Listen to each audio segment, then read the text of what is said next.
26 साल पहले पटना में एक डबल मर्डर और गैंगरेप के केस ने सनसनी फैला दी थी। सीबीआई जांच होने के बावजूद इस केस का नतीजा कुछ नहीं निकला, लेकिन अब शिल्पी जैन गौतम सिंह मौत मामला फिर से चर्चा में है। जनसुराज पार्टी के प्रमुख प्रशांत किशोर ने यह दावा किया है कि उप मुख्यमंत्री सम्राट चौधरी का नाम भी उन लोगों की लिस्ट में शामिल था जिनका इस केस में ब्लड सैंपल लिया गया था। क्या वाकई ऐसा हुआ? सम्राट चौधरी ने इस पर क्या कोई जवाब दिया है? शिल्पी जैन गौतम सिंह कौन थे, उनके साथ क्या हुआ था, केस की जांच कहां तक पहुंची और फिर क्यों आखिर रुक गई? पूरी कहानी आपको बताएंगे इस वीडियो में, लेकिन सबसे पहले सुनिए कि प्रशांत किशोर ने आखिर क्या कुछ कहा है। और सम्राट चौधरी की अंतिम बात इनके अपराध की गाथा की, सिर्फ हत्या के अभियुक्त नहीं है।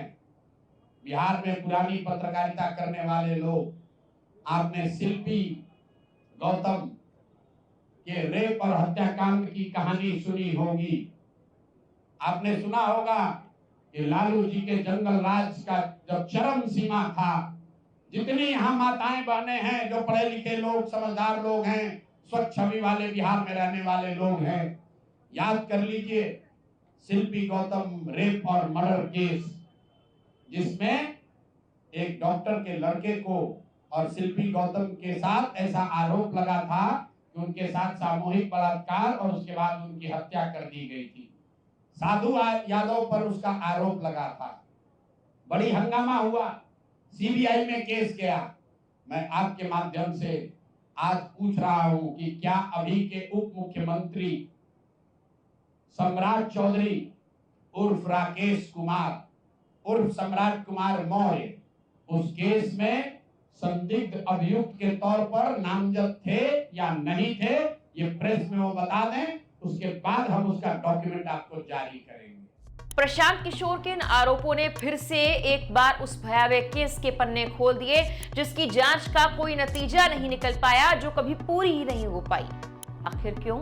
ये जानने के लिए हम आपको 3 जुलाई 1999 को जो हुआ था उसकी पूरी कहानी बताते हैं। तब की मिस पटना शिल्पी जैन रोज की तरह कोचिंग के लिए घर से निकली। दैनिक भास्कर में छपी रिपोर्ट के मुताबिक रास्ते में उसके बॉयफ्रेंड गौतम का दोस्त मिला और उसे कार से छोड़ने का ऑफर दिया। शिल्पी मान गई और कार में बैठ गई, लेकिन कार उसके कोचिंग की बजाय फुलवारी शरीफ की ओर मुड़ गई। शिल्पी ने पूछा कि गौतम कहाँ है और हम कहाँ जा रहे हैं, तो लड़के ने कहा कि वही वाल्मीकि गेस्ट हाउस में गौतम तुम्हारा इंतजार कर रहा है। लेकिन उसके बाद जो हुआ उसने पूरे पटना को शर्मसार कर दिया। ट्यूशन से देर रात तक शिल्पी घर नहीं आई। परिवार वालों ने उसकी तलाश शुरू की, लेकिन नाकाम रहे। शाम 7 बजे उन्होंने थाने में गुमशुदगी की रिपोर्ट दर्ज करवाई, लेकिन 9:30 बजे भी खबर मिली कि गांधी मैदान के गैराज में कार से 2 लाशें मिली हैं। युवा नेता गौतम सिंह और मिस पटना शिल्पी जैन की, दोनों लगभग न्यूड हालत में थे। खबर से पूरे पटना में सनसनी फैल गई। रिपोर्ट्स के मुताबिक जब शिल्पी को गेस्ट हाउस ले जाया जा रहा था तो गौतम को इस बात की भनक लग गई थी। जैसे ही उसे ये पता लगा, वो भी तुरंत कार से वहां पहुंचा। उसे मालूम था ये जगह तब अय्याशी के अड्डे के रूप में बदनाम थी। जब गौतम गेस्ट हाउस पहुंचा तब तक देर हो चुकी थी। 4 से 5 लोग शिल्पी के साथ ज्यादती कर रहे थे, दरिंदगी कर रहे थे। वो मदद के लिए गुहार लगा रही थी। गौतम को देखते ही वो उसके पास जाने की कोशिश में लग गई, लेकिन दरिंदों ने उससे नहीं छोड़ा। उन्होंने गौतम को भी पीटा, फिर उसके सामने शिल्पी के साथ बारी बारी दरिंदगी की, हैवानियत की और दोनों को मार डाला। इस केस ने पूरे पटना को हिलाकर रख दिया था। खबर मिलते ही पुलिस से पहले तो आरजेडी विधायक साधु यादव के समर्थक वहां पहुंच गए और जोरदार हंगामा और नारेबाजी करने लगे। विधायक के बाद पुलिस भी पहुंची और हाई प्रोफाइल केस देखते ही दोनों लाशों को पोस्टमार्टम के लिए भिजवा दिया। गौतम का परिवार विदेश में था, इसीलिए बिना बताए ही पोस्टमार्टम और अंतिम संस्कार तक कर दिया गया। कार को सिपाही थाने ले आया, जिससे सारे फिंगरप्रिंट्स भी मिट गए। रिपोर्ट आने से पहले ही पुलिस ने इसे सुसाइड करार दिया और सवाल पर कहा कि ऐसे केस तो रोज आते हैं, लेकिन पोस्टमार्टम रिपोर्ट आते ही पुलिस का आत्महत्या वाला दावा झूठा साबित हो गया। रिपोर्ट में यह साफ हुआ कि शिल्पी के साथ गैंगरेप हुआ था। गौतम को बुरी तरह से पीटा गया था। उसके जिस्म पर जूतों से मारने कुचलने के निशान तक मिले थे। सिटी एसपी भाटिया पर तो आरोप भी लगे कि वो सीएम राबड़ी देवी के भाई साधु यादव को बचाने के लिए जांच दबा रहे हैं। मामला दिल्ली तक पहुंचा, विपक्ष ने हंगामा शुरू कर दिया। दबाव बढ़ने पर सितंबर 1999 में केस सीबीआई को भी सौंपा गया। सितंबर 1999 में सीबीआई ने जब केस संभाला तो जांच में साबित हुआ कि शिल्पी के साथ मौत से पहले गैंगरेप हुआ था। उसके कपड़ों में सीमेंट मिला, जो बड़ा सबूत था। डीएनए जांच के लिए सीबीआई ने साधु यादव का ब्लड सैंपल मांगा, लेकिन उसने इनकार कर दिया और आगे की डीएनए जांच रोक दी गई। सीबीआई ने सितंबर 1999 से 2004 के आखिरी तक जांच भी की। इसके बाद एक क्लोजर रिपोर्ट पेश कर दी।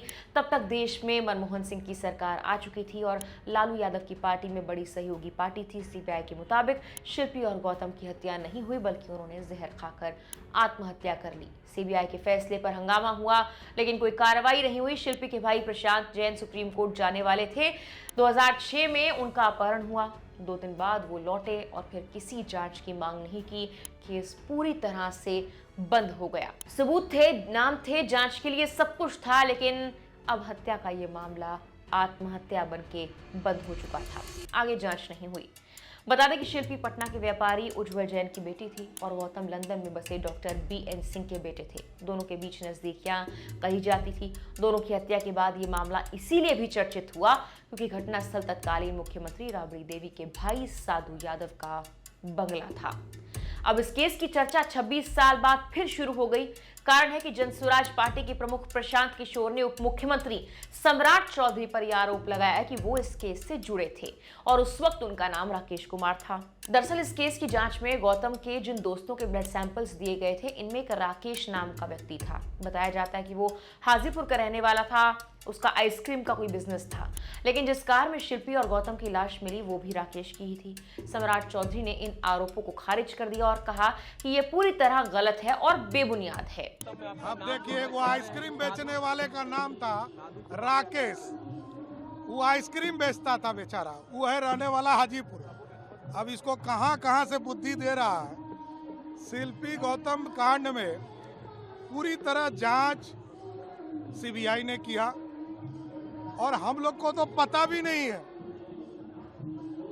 और जिस राकेश की बात वो करते हैं वो तो हाजीपुर का रहने वाला है।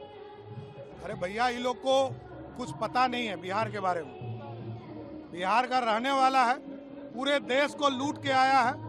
और आप सोचिए, कहता है कि हमको 14 करोड़ रुपया चंदा दिया। क्यों दिया भाई? कल तक तुमको तुम्हारा मेहनताना में नहीं मिला था 2 करोड़ 41 लाख 241 करोड़। उन्होंने कहा कि हमको मेहनता मिला। अरे भैया, तो जब राजनीति में नहीं थे तो पैसा काहे नहीं ले लिए? अब राजनीति में आए हो तो हिसाब देना होगा। साल 2003 में सीबीआई ने तो शिल्पी केस को बंद कर दिया था। बाद में क्लोजर रिपोर्ट दाखिल कर दी गई और इसे आत्महत्या घोषित कर दिया गया। लेकिन बिहार की राजनीति में अब जब चुनाव नजदीक हैं तो इस मामले की चर्चा ने फिर से जोर पकड़ लिया है। क्या जांच दोबारा खुलेगी? देखने वाली बात है। फिलहाल के लिए इस वीडियो में इतना ही।